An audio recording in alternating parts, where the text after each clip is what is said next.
Welcome to the Salmon Runs YouTube. Enjoy the video. You start by assembling materials and making precise measurements because fit determines function.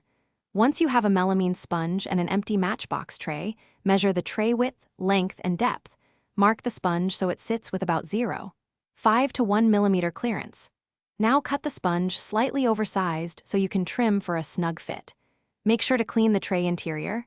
Dust or residue prevents adhesion. This first fit step saves time later and ensures the eraser will slide freely. Once the sponge is sized, you move to shaping and securing it because stability during use matters. Trim progressively with a utility knife. Cut less, test fit, then shave more. This avoids removing too much material. Apply thin beads of glue to the tray floor or to the sponge perimeter, then insert the sponge and press briefly. Make sure glue does not squeeze into the sliding channel. If the fit is loose, add a 1 millimeter foam shim or narrow tape along the tray sides for a controlled friction fit. You finish by curing, testing, and addressing common failures so the eraser performs reliably. Allow the glue to set fully per manufacturer directions, then sand any tiny protrusions for a smooth slide.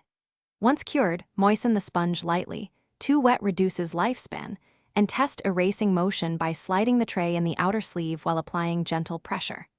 If the sponge detaches or the tray jams, make sure glue cured, re-glue with a stronger adhesive, or add an adhesive-backed foam shim.